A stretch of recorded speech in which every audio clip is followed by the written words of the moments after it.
The old pickup truck rumbled down the highway, its headlights cutting through the thick darkness. The driver, a weary trucker named Frank, squinted into the night.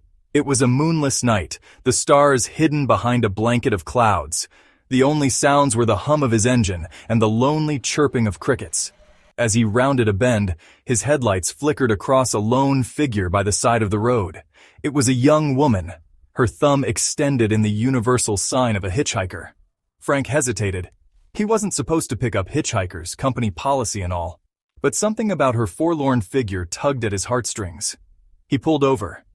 As he stopped, the woman approached and peered through the passenger side window. Her face was obscured by shadows, but Frank could make out a pair of piercing blue eyes. He unlocked the door, and she climbed in, settling into the passenger seat. With a soft sigh, Frank put the truck back in gear and continued down the lonely highway. The woman climbed into the truck, bringing with her a gust of cold air that sent shivers down Frank's spine. She was dressed in a long white dress that seemed to glow faintly in the darkness. Her long, dark hair cascaded over her shoulders like a silken waterfall. She had a delicate face with high cheekbones and a small, almost childlike chin. "Where are you headed to, ma'am?" Frank asked, trying to break the ice. "Just down the road a ways," she replied, her voice barely a murmur. She pointed towards the road ahead. "If you could just drop me off at the old oak tree, that would be perfect." Frank nodded and turned his attention back to the road. He couldn't shake off the feeling that something wasn't quite right, but he couldn't put his finger on it. As they drove, Frank tried to make small talk, but the woman seemed content to stare out the window. He found himself glancing nervously at his passenger, each time finding her staring blankly ahead, her eyes reflecting the passing headlights. The miles ticked by slowly. Outside, the wind howled like a mournful spirit, whipping the trees into a frenzy. Rain began to fall, the large drops splattering against the windshield like icy fingers. Frank could feel a growing unease in the pit of his stomach.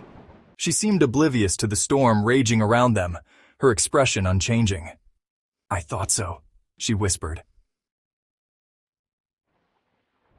Lightning flashed, illuminating the road ahead. Frank slammed on the brakes, his heart pounding in his chest.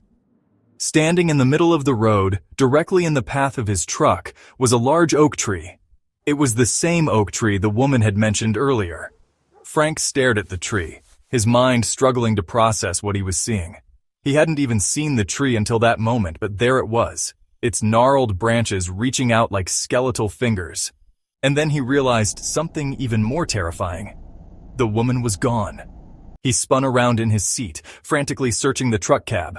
"Ma'am?" he called out, his voice trembling. "Where are you?" But there was no answer.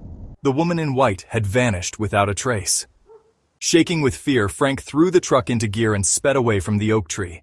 He didn't stop driving until he reached the next town, where he pulled into a brightly lit gas station, desperate for human contact.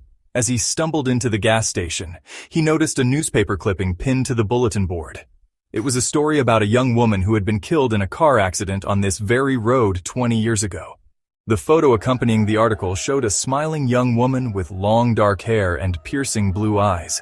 She was wearing a long white dress. Frank stared at the photo, his blood running cold. The woman in the photo was the spitting image of the hitchhiker he had just picked up.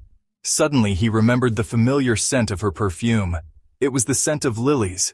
The same lilies that were placed on the gravesite of his grandmother, who had passed away many years ago. Frank stumbled back in horror, the newspaper fluttering to the floor. He finally understood. The woman in white wasn't just a figment of his imagination. She was a ghost, forever bound to the road where she had met her untimely end. And he, Frank, had become the latest traveler to witness her eerie vanishing act.